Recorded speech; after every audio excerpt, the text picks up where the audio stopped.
السلام عليكم ورحمة الله وبركاته. الحمد لله رب العالمين، والصلاة والسلام على أشرف المرسلين وعلى آله وصحبه أجمعين، أما بعد، فقد قال الله تعالى في القرآن العظيم والفرقان المجيد: أعوذ بالله من الشيطان الرجيم، بسم الله الرحمن الرحيم. من عمل صالحا من ذكر أو أنثى وهو مؤمن فلنحيينه حياة طيبة. رب اشرح لي صدري ويسر لي أمري واحلل عقدة من لساني يفقهوا قولي. اللهم صل على سيدنا محمد، اللهم صل عليه وسلم. கண்ணியத்திற்கும் மரியாதைக்கும் உரிய அல்லாஹுவின் நல்லடியார்களே, அருமையான சகோதர பெருமக்களே, அருமை நாயகம் ஹஜ்ரத் ஸல்லல்லாஹு அலைஹி வஸல்லம் உடைய பாக்கியம் நிறைந்த நல்லும்மத்துமார்களே, அருமையான பெருமக்களே, எந்த விஷயத்தை கேட்க இருக்கிறோமோ அந்த விஷயத்தின்படி அமல் செய்யக்கூடிய பாக்கியத்தினையும், கேட்ட விஷயங்களை பிறருக்கு எத்தி வைக்கக்கூடிய பாக்கியத்தினையும் அல்லாஹ் நம் அனைவருக்கும் வழங்கிடுவானாக. நம்முடைய வாழ்நாட்களை அல்லாஹ் ஆரோக்கியமான வாழ்நாட்களாக ஆக்கி தருவானாக. மருத்துவமனைகளுக்கு செல்லாத காலங்களாக ஆக்கி தருவானாக. மருத்துவமனை செலவினங்களிலிருந்து அல்லாஹ் நம் அனைவரையும் முழுமையான முறையில் பாதுகாப்பானாக. எல்லா விதமான ஆபத்துகள், விபத்துகள், பலாய் முசீபத்துகள், பரவக்கூடிய தொற்று நோய்கள், அனைத்து விதமான பாவ செயல்களிலிருந்தும் அல்லாஹ் நம் அனைவரையும் முழுமையான முறையில் பாதுகாத்து நிம்மதியான, அமைதியான, ராகத்தான, சந்தோஷமான, மகிழ்ச்சியான வாழ்க்கை இந்த உலகத்திலும் நாளை மறு உலகத்திலும் அல்லாஹ் அளவில்லாமல் வழங்கிடுவானாக. நம்முடைய ஹலாலான ஹாஜத்துகள் அனைத்தையும் அல்லாஹ் நிறைவேற்றி தந்தருள் புரிவானாக என்று இந்த நல்ல நேரத்தில் துஆ செய்து துவங்குகிறேன். அருமையானவர்களே,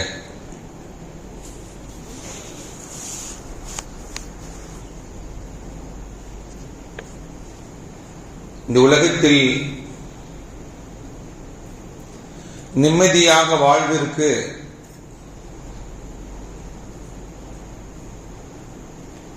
அல்லாஹ் நமக்கு ஈமான் என்னும் இறை நம்பிக்கையை நமக்கு வழங்கியிருக்கிறான். ஈமான் என்றும் இறை நம்பிக்கை இந்த உலகத்தில் நமக்கு அமைதியான வாழ்வை ஏற்படுத்தி தரும். இந்த உலகத்தில் ஆரோக்கியமான வாழ்க்கையை ஏற்படுத்தி தரும்.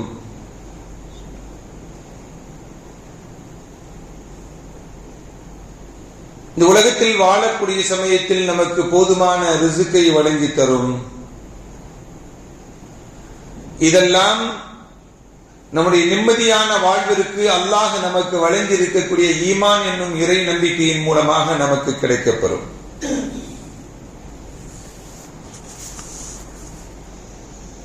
நபிகள் நாயகம் ஸல்லல்லாஹு அலைஹி வஸல்லம் சொல்லுவார்கள்,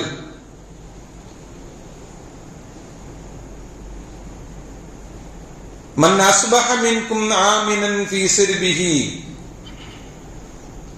யார் ஒருவர் காலை எழக்கூடிய சமயத்தில் எந்த விதமான உயிர் பயமும் இல்லாமல் எழுகிறாரோ, காலை எந்திக்கும் பொழுது உயிர் பயம் இல்லை, நம்ம நிம்மதியாக எழுந்திருக்கிறோம் அப்படிங்கிற உயிர் பயம் இல்லாமல் யார் காலையில் எழுந்திருக்கிறாரோ, முஆஃபியன் ஃபீ ஜஸதிஹி, உடலில் எந்த விதமான நோய்களும் இல்லாமல் ஆரோக்கியமாக எழுந்திருக்கிறாரோ, இந்த கூத்த யௌமிஹி, அன்றைய தினத்திற்குண்டான உணவு வகைகள், அன்றைய தேவைகள் முழுமையாக கிடைக்கப்பட்டு யார் எழுந்திருக்கிறாரோ, உயிர் பயம் இல்லாமல் ஆரோக்கியமான நிலையில் அன்றைய தேவைகள் முழுமையாக கிடைக்கப்பட்ட நிலையில் யார் எழுந்திருக்கிறாரோ அவர் உலகத்தையே கொடுக்கப்பட்டவராக ஆகுவார் என்று நபிகள் நாயகம் ஸல்லல்லாஹு அலைஹி வஸல்லம் நமக்கு சொல்லி காட்டுறார். அருமையான பெருமக்களே, இன்னொரு ஹதீஸ்ல ஸல்லல்லாஹு அலைஹி வஸல்லம் சொன்னாங்க, கத் அஃப்லஹ மன் அஸ்லம, யார் ஈமான் கொண்டு விட்டாரோ, அல்லாஹ் மீது முழுமையாக நம்பிக்கை கொண்டு இஸ்லாத்தை ஏற்றுக்கொண்டாரோ அவர் வாழ்க்கையில் வெற்றி பெற்று விடுவார் என்று சொன்னாங்க. அப்படி என்றால் இந்த உலகத்தில் இறைவன் மீது முழுமையாக நம்பிக்கை வைத்து அவனிடம் நாம கேட்டு எல்லாத்தையும் வாங்கிக்க வேண்டியதான், அவன் கொடுப்பான், அதை முழுமையாக அனுபவித்துக் கொள்ள வேண்டியதான். ஸல்லல்லாஹு அலைஹி வஸல்லம் அதிகமாக இப்படி துஆ செய்வாங்க, அல்லாஹும்ம ஜஅல் ரிஸ்க ஆல முஹம்மத், முஹம்மது ஸல்லல்லாஹு அலைஹி வஸல்லம் அவர்களுடைய குடும்பத்தார்களுக்கு யா அல்லாஹ் வாழ்வாதாரத்தை கஃபாஃபா தேவையான அளவுக்கு கொடு, இன்னைக்கு எவ்வளவு தேவையோ அந்த தேவையான அளவுக்கு கொடு என்று நபிகள் நாயகம் ஸல்லல்லாஹு அலைஹி வஸல்லம் இப்படி துஆ செய்வாங்க அப்படிங்கிறது ஹதீஸ்ல வருது. அப்படி என்றால் நமக்கு தேவையான அளவுக்கு ரிஸ்க், நிம்மதியான வாழ்வு, ஆரோக்கியமான வாழ்வு இந்த உலகத்தில் நமக்கு கிடைக்கப்பெற வேண்டும். அது ஸல்லல்லாஹு அலைஹி வஸல்லம் அவர்களிடத்தில் ஒரு மனிதர் வருகிறார், வந்து கேட்கிறாங்க, எனக்கு ஏதாவது அல்லாஹ்விடம் கேட்டு பெறுவதற்கு ஒரு துஆவை கற்றுக் கொடுங்கள். ஸல்லல்லாஹு அலைஹி வஸல்லம் ஸல்லில்லாஹ அல் ஆஃபியா, நீங்கள் அல்லாஹ்விடத்தில் ஆஃபியத்தை கேளுங்கள், ஆரோக்கியத்தை கேளுங்கள் என்று நபிகள் நாயகம் ஸல்லல்லாஹு அலைஹி வஸல்லம் சொல்லிக் கொடுத்தாங்க. திரும்பவும் இன்னொரு முறை வர்றார், அவர் வந்தவர் கேட்கிறார், அல்லாஹ்விடத்தில் எதையாவது கேட்டு பெறுவதற்குண்டான துஆவை கற்றுக் கொடுங்கள் யா ரசூலல்லாஹ். ஸல்லல்லாஹு அலைஹி வஸல்லம் கற்றுக் கொடுக்கறாங்க, ஸல்லில்லாஹ அல் ஆஃபியத ஃபித் துன்யா வல் ஆখিরা, யா அல்லாஹ்விடத்தில் ஆஃபியத்தை இந்த உலகத்திலேயும் கேளுங்க, ஆகிரத்திலேயும் கிடைக்கப் பெறுவதற்கு கேளுங்க என்று நபிகள் நாயகம் ஸல்லல்லாஹு அலைஹி வஸல்லம் சொல்லிக் கொடுக்கிறார். அருமையான பெருமக்களே, உலகத்தில் எல்லாம் இருந்து ஆஃபியத்து மட்டும் இல்லை, ஆரோக்கியம் மட்டும் இல்லைன்னா நிம்மதியான வாழ்க்கை இருக்க முடியாது. ஒரு மனிதனுக்கு ஆரோக்கியம் மட்டும் இருக்கு, எதுவுமே இல்லைன்னா நிம்மதியாக வாழ்ந்து விட முடியும், நிம்மதியாக வாழ்ந்து விட முடியும். ஆரோக்கியம் மட்டும் இல்லைன்னா நம்மளால் நிம்மதியாக வாழ முடியாது என்பதற்காக வேண்டிதான் ஸல்லில்லாஹ அல் ஆஃபியா, நீங்கள் ஆரோக்கியத்தை அல்லாஹ்விடத்தில் கேளுங்கள் என்று நபிகள் நாயகம் ஸல்லல்லாஹு அலைஹி வஸல்லம் நமக்கு என்ன அந்த சஹாபிக்கு கற்றுக் கொடுத்தார்.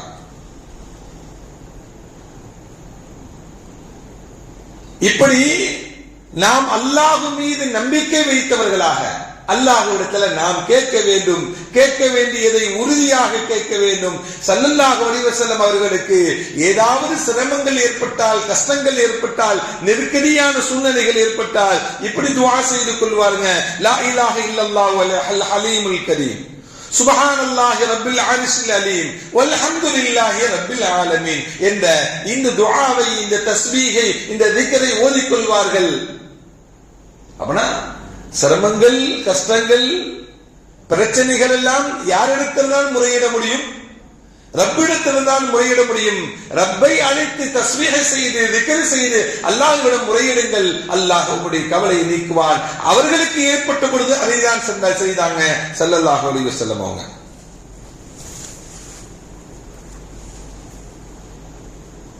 ரப்பி அத்கில்னி முத்கல ஸித்கின் வ அக்ரிஜ்னி முக்ரஜ ஸித்கின் வஜஅல்னி சுல்தானன் நஸீரா. இப்படி ஒரு துஆவை குர்ஆன் கற்றுக் கொடுக்கிறது. யா அல்லாஹ், நீ எங்கே என்னை நுழைய வைத்தாலும் அங்க கண்ணியமான முறையில் என்னை நுழைய வைப்பாயாக. நீ எங்கே வெளியேற செய்தாலும் அங்கேயும் கண்ணியமான முறையில் எனக்கு வெளியேற செய்வாயாக. வஜஅல்னி சுல்தானன் நஸீரா, உன்னுடைய புறத்திலிருந்து உதவியை வழங்கிடுவாயாக. அழகான பிரார்த்தனை, அருமையான துஆ. இதை எங்கு சென்றாலும் போதலாமே. வீட்டிலிருந்து வெளியே கிளம்பும் பொழுது, வியாபாரத்துக்கு கிளம்பும் பொழுது, ஒரு நபரை சந்திக்கக்கூடிய சமயத்தில், மாணவர்கள் பள்ளிக்கூடங்களுக்கும் காலேஜுக்கும் செல்லக்கூடிய நிலையத்தில் நேரத்தில் எங்கு வேண்டுமானாலும் ஒரு பயணம் மேற்கொள்கிறோம். யா அல்லாஹ், நான் எங்கே நுழைகிறேனோ அங்க கண்ணியத்தை ஏற்படுத்தித்தான், இங்கிருந்து வெளியேகிறனோ அங்கே கண்ணியத்தை ஏற்படுத்தித்தார், உன்னுடைய உதவியை எனக்கு வழங்கிடுவாயாக என்றெல்லாம் சொல்லக்கூடிய அழகான துஆக்கள், பிரார்த்தனைகள். குர்ஆன் சொல்லித் தரக்கூடிய பிரார்த்தனை இது. நபிகள் நாயகம் ஸல்லல்லாஹு அலைஹி வஸல்லம் அவர்கள் மக்காவில் இருந்து மதீனாவுக்கு சென்ற பொழுது இந்த துஆவை ஸல்லல்லாஹு அலைஹி வஸல்லம் ஓதிவிட்டு சென்றார்கள். மக்காவை விட மதீனாவை அல்லாஹ் சிறப்பாக ஆக்கி கொடுத்தான். மதீனாவை கொண்டு இந்த இஸ்லாத்திற்கு வெற்றியை ஏற்படுத்தி கொடுத்தான்.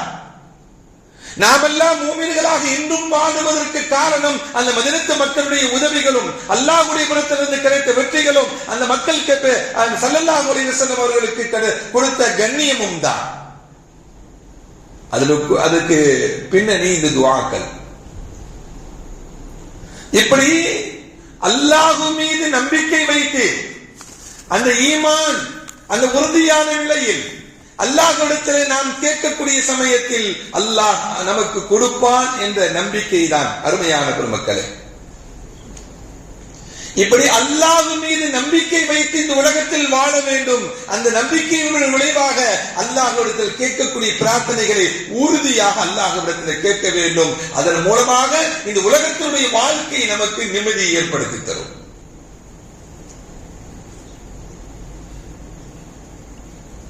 அதே போல இந்த உலகத்தில் வாழக்கூடிய சமயத்தில் உறவுகளை பேணுவதன் மூலமாக அல்லாஹ் நிம்மதியும் சந்தோஷத்தையும் ஏற்படுத்தி தருவான். உறவுகள் என்றால் உறவுகளில் உயர்ந்து நிற்கக்கூடியவர்கள் பெற்றோர்கள். நம்மை பெற்றெடுத்த தாயும் தந்தையும் தான். அந்த தாயும் தந்தைக்கும் நிகரான உறவுகள் இந்த உலகத்தில் எதுவும் கிடையாது. ஸல்லல்லாஹு அலைஹி வஸல்லம் சொன்னாங்க, பெற்றோர்களில் இருவரோ அல்லது இருவரில் ஒருவரோ உங்களுக்கு கிடைக்கப்பெற்று யார் சொந்தம் செல்லவில்லையோ அவன் நாசமாகட்டும் சொன்னாங்க. அப்படி என்றால் பெற்றோர்கள் மூலமாக நீ சுவனம் செல்ல முடியும் என்பதுதான். பெற்றோர்கள் இருவர் இருந்தாலோ இருவரில் ஒருவர் இருந்தாலோ அந்த பெற்றோர்கள் மூலமாக நீ சொந்தம் சென்று விட முடியும். அவர்களுக்கு செய்யக்கூடிய அனைத்து காரியங்கள் மூலமாக. அப்படின்னா உறவுகள் மூலமாக உங்களுடைய வாழ்க்கையை நீ சந்தோஷமாகவும் மகிழ்ச்சியாகவும் ஆக்கிக் கொள்வதற்கு உங்களுக்கு பெற்றோர்கள் இருந்தால் அந்த பெற்றோர்களை நீங்கள் கண்ணியப்படுத்துங்கள். அந்த உறவுகளை பேணி பாதுகாத்துக் கொள்ளுங்கள். அவர்களுக்கு செய்ய வேண்டிய சில கடமைகளை நாம் செய்துதான் ஆக வேண்டும். பெருமக்கள் ஒரு 5 விஷயங்களை சொல்லுவாங்க பெற்றோர்களுக்கு செய்ய வேண்டியது. அவர்களுக்கு செய்யக்கூடிய உபகாரங்கள், உதவிகள், ஒத்தாசைகள். இன்னைக்கு பெற்றோர்கள் எல்லாம் ஒதுக்கி வைக்கப்படக்கூடிய நிலைப்பாடுகள் எல்லாம் இருக்கிறது. சில குடும்பங்களில் வயது முதிர்ந்தவர்கள் அவங்களுடைய இன்கம் நின்று போச்சு அப்படின்னா மதிப்பு மரியாதை எல்லாம் இருக்கிறது இல்ல. வரவு நின்று போச்சுன்னா குடும்பங்களில் அவர்களுக்கு மதிப்பு மரியாதை இல்லை. ஏதோ ஒரு உயிர் வாழ்வதை போல வாழ்ந்து கொண்டிருக்கிறாங்க. எப்படா மௌத்தாகுவோம் சொல்லி அவங்க நினைச்சிட்டு இருப்பாங்க. இவர் எப்படா மௌத்தாகுவாங்கன்னு சொல்லி வீட்டுல உள்ளவங்க நினைச்சிட்டு இருப்பாங்க. அந்த நிலைப்பாடுகள். அருமையான பெருமக்களே, நம்முடைய பெற்றோர்கள் இருந்தால் அவர்களுக்கு நாம் எவ்வளவு உபகாரமும் உதவிகளும் செய்ய முடியுமோ அந்த உபகாரங்களையும் உதவிகளையும் நாம் செய்யக்கூடிய கடமை உறவுகளில் மேலோங்கி நிற்கக்கூடிய பெற்றோர்களுக்கு நமக்கு இருக்கிறது. அருமையான பெருமக்களே, நபிகள் நாயகம் ஸல்லல்லாஹு அலைஹி வஸல்லம் அவங்களுக்கு 6 வயதாக இருக்கும்போது தாயை இழந்தார்கள். பிறப்பதற்கு முன்பாக தந்தையை இழந்தார்கள். ஒரு அனாதையாக வாழ்ந்தார்கள். 6 வயதில் குழந்தையாக இருக்கும் பொழுது தாயை இழந்த ஸல்லல்லாஹு அலைஹி வஸல்லம் அவங்களுக்கு தாயினுடைய நினைவு கூட இருந்திருக்காது. விளையாட்டு குழந்தை தானே 6 வயது என்பது. அருமையான பெருமக்களே, ஸல்லல்லாஹு அலைஹி வஸல்லம் அவர்கள் மரணமாக முறையும் தன்னுடைய தாயினுடைய ஞாபகத்திலே வாழ்ந்தார்கள். ஸல்லல்லாஹு அலைஹி வஸல்லம் அவங்க இறுதி ஹஜ்ஜத்துல் விதா, ஹஜ்ஜி ஹிஜ்ரி 9 தான் கடமையாச்சு. ஹிஜ்ரி 10ஆம் ஆண்டு தான் ஸல்லல்லாஹு அலைஹி வஸல்லம் ஹஜ்ஜி செய்யறாங்க. அந்த ஹஜ்ஜுக்கு பேர் ஹஜ்ஜத்துல் விதா என்று சொல்லுவாங்க. அந்த ஹஜ்ஜத்துல் விதாவுக்காக வேண்டி ஸல்லல்லாஹு அலைஹி வஸல்லம் மதீனாவிலிருந்து மக்காவை நோக்கி புறப்பட்டு சென்று கொண்டிருக்கக்கூடிய சமயத்தில் அபுவா அப்படிங்கிற ஒரு இடத்தில் நிற்கிறார்கள். டென்ட் அடிக்கிறாங்க, அங்க தங்குறாங்க. அது என்ன இடம்? எல்லாரும் ஏன் இங்க நிக்கிறாங்க? ரசூலுல்லாஹ் ஏன் இங்க தங்குறாங்க? பேசிக்கிட்டாங்க. கடைசியில பார்த்தா அந்த அபுவா என்ற இடத்தில் தான் ஸல்லல்லாஹு அலைஹி வஸல்லம் தாயாருடைய நல்லடக்கம் இருக்கிறது. மகாமு ஆமினாவுடைய இடம் அங்குதான் இருக்கிறது. ஸல்லல்லாஹு அலைஹி வஸல்லம் அவர்கள் அங்கு தங்கினார்கள். அழுதார்கள். தாயுடைய மண்ணறையில் உட்கார்ந்து மற்றவர்களையும் அழகச் செய்தார்கள். பகா புகான் ஷதீதா, அவர்களும் பகா வஅபுகா, அவர்களும் அழுதார்கள். அவர்கள் அழுகதை பார்த்து சுற்றி இருந்த எல்லோரும் அழுதார்கள். ஸல்லல்லாஹு அலைஹி வஸல்லம் தன்னுடைய தாயாருடைய மண்ணறையில் உட்கார்ந்து, இது 63வது வயதில் நடக்கிறது. ஸல்லல்லாஹு அலைஹி வஸல்லம் அவங்களுக்கு 6 வயதில் தாயை இழந்தாங்க. கிட்டத்தட்ட 57 வருடம் கழித்தும் தாயுடைய ஞாபகம் இருக்கிறது. இன்று தாயோ தந்தையோ மரணித்து விட்டால் அவருடைய நினைவு அதோடு மறந்து விடுகிறது. தாயோ தந்தையோ மரணித்து விட்டால் மறைந்த 1 நாள் 2 நாள் பேச்சு, அதுக்கு பிறகு அதை பத்தி நினைக்கிறதே இல்லை. நாம் அவர்களுக்காக வேண்டி எல்லா நிலைகளையும் அவருடைய நினைவலையுடன் வாழ வேண்டும். அவர்கள் நம்மை தூக்கி வளர்த்து ஆளாக்கவில்லை என்றால் நாம் மனிதர்கள் இல்லை. நாம் ஒவ்வொருவரும் ஒவ்வொரு நிலையிலே ஒரு மனிதனாக நிற்பதற்கு காரணம் நம்மை பெற்றெடுத்த நம்முடைய பெற்றோர்கள். அவர்கள் அந்த பெற்றோர்கள் உருவாக்கியதனால் நாம் கௌரவமாக வாழுகிறோம், கண்ணியமாக வாழுகிறோம், உயர்ந்த நிலையில் வாழ்ந்து கொண்டிருக்கிறோம். அதற்கு காரணம் நம்மை பெற்றெடுத்த நம்முடைய பெற்றோர்கள். அந்த பெற்றோர்களுடைய நிலைப்பாடுகளை என்றும் மறந்துவிடக் கூடாது. ஸல்லல்லாஹு அலைஹி வஸல்லம் மரணிக்கு வரையும் தாயுடைய ஞாபகத்தில் இருந்ததனால் ஹஜ்ஜுக்கு போகக்கூடிய சமயத்தில் கூடாரம் அமைத்து அங்கு தங்கி தன்னுடைய தாயுடைய மண்ணறையில் உட்கார்ந்து அழுதார்கள் என்பது வரலாறு. அருமையான பெருமக்களே, 57 வருஷம் கழிச்சு ஸல்லல்லாஹு அலைஹி வஸல்லம் ஞாபகம் வச்சு அழுகிறான். அதே போல இன்னைக்கு பெற்றோர்கள் நோவினை செய்யறது, கடும் சொற்கள். எவ்வளவு எத்தனை பெற்றோர்கள் வந்து நம்மளை முறையிடுகிறார்கள். என் பிள்ளை இப்படி பேசிட்டான், என் மனசு தாங்க மடுக்குது.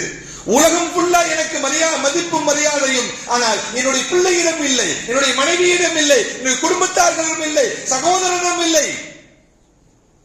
எத்தனை பெற்றோர்கள் தவிக்கக்கூடிய வார்த்தைகள் தெரியுமா? சொல்லக்கூடிய வார்த்தை தெரியுமா? அருமையான பெற்றோர்களே, பெற்றோர்களை எந்த நிலையிலும் உதாசீனப்படுத்தி விடக் கூடாது. அல்லாஹ்வுடைய அக்செப்ட் எங்க கிடைக்கும் தெரியுமா? உன்னுடைய தந்தையுடைய அக்செப்ட் இல்லனா அல்லாஹ்வுடைய அக்செப்ட் கிடைக்கும் என்று நபிகள் நாயகம் ஸல்லல்லாஹு அலைஹி வஸல்லம் சொன்னார். அல்லாஹ்வுடைய பொருத்தம், யா அல்லாஹ் யா அல்லாஹ் சொல்லி அல்லாஹ்விடம் நாம் அல்லாஹ்வுடைய பொருத்தத்தை கேட்கிறோம். அல்லாஹ்வுடைய பொருத்தம் எங்க கிடைக்கும் என்று ஸல்லல்லாஹு அலைஹி வஸல்லம் சொன்னாங்க. உன்னுடைய தந்தையுடைய பொருத்தத்தில் தான் அல்லாஹ்வுடைய பொருத்தம் இருக்குன்னு ஸல்லல்லாஹு அலைஹி வஸல்லம். அப்புறம் நம்முடன் இருக்கக்கூடிய தாய் தந்தையை நாம் கவனிக்கவில்லை என்றால், அவர்களை பாதுகாக்கவில்லை என்றால் அல்லாஹ்விடத்தில் உயர்ந்த நிலை கிடைக்காது. அவர்களுக்கு எந்த நிலையிலையும் நோவினை செய்து விடக்கூடாது, மனம் புட்படுத்தி விடக்கூடாது, மனசை நோகடித்து விடக்கூடாது. கஃபுல் அதா, அவர்களுக்கு ஏற்படக்கூடிய பிரச்சனைகள் நாம் தீர்த்து வைக்க வேண்டும் என்று தவிர நம் மூலமாக நம்மளுடைய பெற்றோர்களுக்கு நோவினை ஏற்பட்டு விடக்கூடாது. அப்படி நோவினை ஏற்படுத்தாமல் இருக்கக்கூடிய பொறுப்பு ஒவ்வொரு பிள்ளைகளுக்கும் இருக்கிறது. பெற்றோர்கள் என்பவர்கள் உறவுகளில் உயர்ந்து நிற்கக்கூடியவர்கள். அருமையான பெருமக்களே,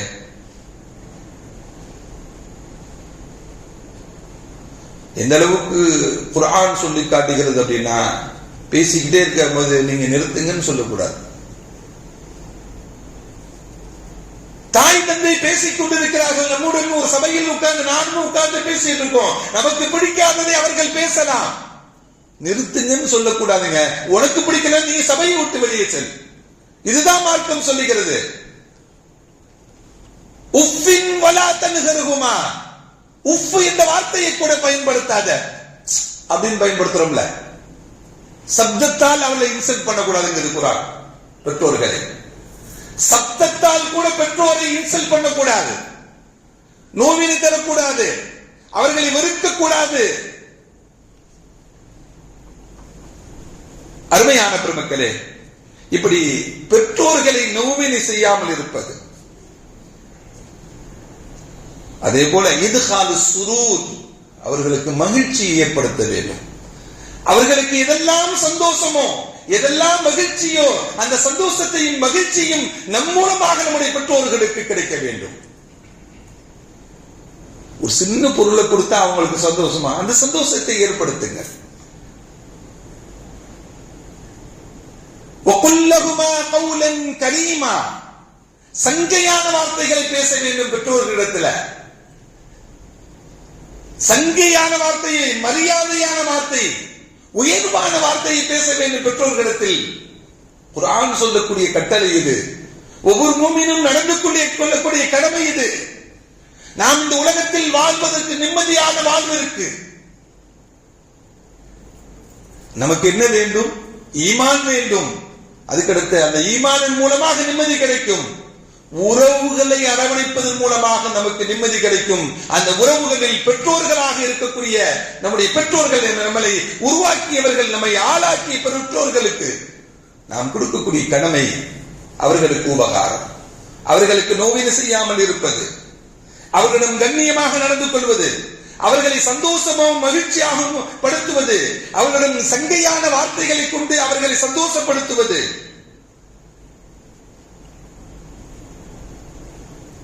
அவர்களிடத்தில் பணிவா நடந்துக்கிறதுங்க. ஆணவமா, எனக்கு தெரியுமா, உனக்கு எப்ப தெரியும்? உனதி குப்பத்தொட்டில் போடுதா பெத்தோன? உனக்கு எப்ப தெரியும்? பெத்த உடனே குப்பத்தொட்டி எவனையோ தூக்கி கொடுத்திருந்தா உனைய? உன்னை உருவாக்கியவர்கள் அவர்கள் பெற்றோர்கள். ஆணவம் கூடாது, பணிவு வேண்டும். பெற்றோர்கள் நின்று கொண்டிருந்தால் நாம் உட்கார்ந்து இருக்க கூடாது. மார்க்கம் நமக்கு கற்றுக் கொடுக்கக்கூடியது. அவர்களிடம் பணிவாக நடந்து கொள்ள வேண்டும். அவர்கள் சபையில் நாம் குரல் உயர்த்தி பேசக்கூடாது. இதெல்லாம் பணிவினுடைய வெளிப்பாடு. இது பெற்றோர்கள் இருந்தாங்கன்னா பெற்றோர்களுடைய சபையில, பெற்றோர்கள் இருக்கக்கூடிய இடத்துல அவர்களுடைய சப்தத்தை விட நம்முடைய சப்தத்தை உயர்த்தி பேசக்கூடாது என்று குர்ஆன் நமக்கு சொல்லித் தரக்கூடிய கட்டளைகள். இந்த உறவு முறைகளில் பெற்றோர்கள் இவர்களுக்கு செய்யக்கூடிய நல்ல காரியங்களுக்காக நமக்கு அல்லாஹ் நிம்மதியான வாழ்க்கையை ஏற்படுத்தி தருவான். அடுத்து உறவுகள். சில உறவுகளை நாம் கண்டு கொள்வதே கிடையாது. இவனுக்கு கல்யாணம் ஆச்சுன்னா இவன் பொண்டாட்டி, இவன் புள்ள, இவ்வளவுதான். மிஞ்சி போனா மாமியா வீட்டுக்கு போயிட்டு வருவான், அவ்வளவுதான். இருக்கு, இப்படிதாங்க இருக்கு. சுயநலத்துடன் வாழக்கூடியவர்கள். ஊர் உலகத்துக்கு தெரியற மாதிரி இவன் வசதியாக இருந்து எல்லாத்துக்கும் உதவி செய்வான். ஆனா சொந்த சகோதரன் ஏழையாக இருப்பான், உணவுக்கு வழி இல்லாமல் இருப்பான். இவன் தந்தையோடு பிறந்த சகோதரர், இந்த சாச்சா வசதி இல்லாமல் இருப்பாரு. ஆனா ஊருக்கெல்லாம் இவர் அள்ளி கொடுப்பாரு. உறவுகளை பேணணுங்க. சகோதர சகோதரிகள், உறவுகளை பேணுவதற்கு பெருமக்கள் நமக்கு சொல்லித் தரக்கூடியது. உறவுகளை சந்திக்க வேண்டும். சந்திக்க முடியலாட்டி ஒரு போனை பண்ணி அஸ்ஸலாமு அலைக்கும், நல்லா இருக்கீங்களா, எப்படி இருக்கீங்க, இன்னைக்கு சலாம் சொன்னாலே ஏன் சலாம் சொன்னாங்க, எதுக்கு போன் பண்ணீங்க, என்ன நடைமுறைகள் எல்லாம் மாறிவிட்டது. உறவுகளை சந்திக்க போனாலே என்ன விஷயமா வந்தீங்கன்னா கேட்கிறாங்க. இல்லங்க சும்மா பார்த்துட்டு போலாம் வந்தேன். இந்த சும்மா பார்க்கலாம் வரமாட்டாங்களே. இல்ல, நிலை மாறிவிட்டது. என்று உறவுகளை சந்திக்க வேண்டும், உடல்நலம் விசாரிக்க வேண்டும். உறவுகளை அரவணைப்பதன் மூலமாக நமக்கு நிம்மதியான வாழ்வுகளை அல்லாஹ் ஏற்படுத்தி தருவான். குர்ஆன் நமக்கு சொல்லி காட்டுகிறது. அதே போல உறவுகளுக்கு தொந்தரவு செய்யக்கூடாது. எந்த உறவுகளையும் தொந்தரவு செய்யக்கூடாது. உறவுகளுக்காக வேண்டி செலவு செய்ய வேண்டும். உறவுகளுக்காக வேண்டி நாம் செலவு செய்ய வேண்டும். உறவுகளுக்காக வேண்டி நாம் துஆவும் செய்ய வேண்டும். உறவுகளை சந்திக்கிறது, உறவுகளுக்கு தொந்தரவு தராமல் வாழ்வது, உறவுகளுக்கு செலவு செய்வது, உறவுகளுக்காக வேண்டி துஆ செய்வது, இதை நாம் நமக்குள்ளேயே கடமையாக்கிக் கொண்டு வாழ வேண்டும். எத்தனை எத்தனை குடும்பத்தில் உள்ளவர்கள் தன்னுடைய பிள்ளைகளுக்கு உறவுகளை சொல்லிக் கொடுக்கிறாங்க. உறவுகளை காட்டி கூட கொடுக்கிறது இல்லைங்க. சொந்த பந்தங்களை காட்டி கொடுக்கிறது கூட கிடையாது. பெரிய வசதி வாய்ப்பு உள்ளவர்களா இருந்தா இவங்க நம்ம சாச்சா, சாச்சாவுடைய பையன், இவங்க வாப்பா, வாப்பாவுடைய பெரிய வாப்பா, இது மட்டும் சொல்றது. ஏழைகளாக இருந்தா காமிக்கிறது இல்லை. அப்படியெல்லாம் வாழக்கூடாது. அவர்கள் உங்களுக்கு தொந்தரவு கொடுத்தாலும் சிரமத்தை கொடுத்தாலும் நீங்கள் அவர்களுடன் இணங்கி வாழுங்கள். சில்மன் கத்தஅக, உன்னுடைய உறவை துண்டித்து வாழ்ந்தவுடன் நீ சேர்ந்து வாழு ஸல்லல்லாஹு அலைஹி சொல்றாங்க. வஅஃபு அம்மன் ஸலமக, உனக்கு அநியாயம் செய்து விட்டாலும் அவனை மன்னித்து விடு. உறவு என்பதற்காக நீ மன்னித்திருப்பார். அஹ்சின் மன் அஸாஅ இலைக, உனக்கு தீங்கு செய்தவனுக்கு கூட நீ நன்மை செய். நீ தீங்கு செய்தவனுக்கு கூட உனக்கு நீ நன்மை செய் என்றெல்லாம் நபிகள் நாயகம் ஸல்லல்லாஹு அலைஹி வஸல்லம் நமக்கு சொல்லி காட்டுறாங்க. நாம் நன்மைகள் செய்கிறோம், தொழுகிறோம், இபாதத் செய்கிறோம், அதற்குண்டான நன்மைகள் எல்லாம் இந்த உலகத்திலே கிடைக்கப்பட்டு விடுமா? கிடைக்கவும் செய்யலாம், அல்லாஹ் ஏற்றுக்கொள்ளவும் செய்யலாம், மறுமையிலும் கிடைக்கலாம். ஆனா ஸல்லல்லாஹு அலைஹி வஸல்லம் சொன்னாங்க, இன்ன அஜலத் தாஅத்தி தவாபன், ஒரு நல்ல காரியத்திற்கு நன்மைகள் விரைவாக கிடைக்கப்பெறும். எது தெரியுமா? சிலத்துர் ரஹம், நீ உறவுகளை பேணுவதனால் நன்மைகள் விரைவாக அல்லாஹ் கொடுக்கிறார்கள். நீ உறவு முறையை நீ சேர்ந்து வாழ்வதன் மூலமாக அல்லாஹ் அவனுடைய ஆயுளை நீடிக்கிறான். ஸல்லல்லாஹு அலைஹி வஸல்லம் சொல்றாங்க, நீ உறவு முறையை சேர்ந்து வாழ்வதன் மூலமாக அல்லாஹ் அவனுடைய வாழ்வாதாரத்தை பெருக்குகிறான். இதெல்லாம் நமக்கு தேவை. அருமையான பெருமக்களே, இப்படி ஊர் செழிப்பாக வேண்டும் என்றால் உறவுகளை பேணுங்கள். நீங்கள் செழிப்பாக இருக்க வேண்டும் என்றால் உறவுகளை பேணுங்கள். உடைய ஆயுள் கூட வேண்டும் என்றால் உறவுகளை பேணுங்கள். فإن صلة الرحم محبة في العدل,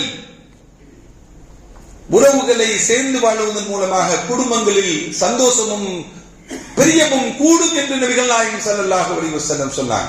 இப்படி நிம்மதியான வாழ்விற்கு ஸல்லல்லாஹு அலைஹி வஸல்லம் நமக்கு வழிகாட்டி இருக்கிறார்கள். அந்த உறவுகளை நாம் பேண வேண்டும். அதுவும் பெற்றோர்கள் இருந்தால் அவர்களுக்குண்டான கண்ணியத்தையும் மரியாதையும் கொடுத்து வாழ வேண்டும். அல்லாஹ் அந்த உயர்ந்த நிலையை அனைவருக்கும் தந்து அருள் புரிவானாக. வ ஆகிரு தஅவானா அல்ஹம்துலில்லாஹி ரப்பில் ஆலமீன். அஸ்ஸலாமு அலைக்கும் வ ரஹ்மத்துல்லாஹி வ பரகாத்துஹு.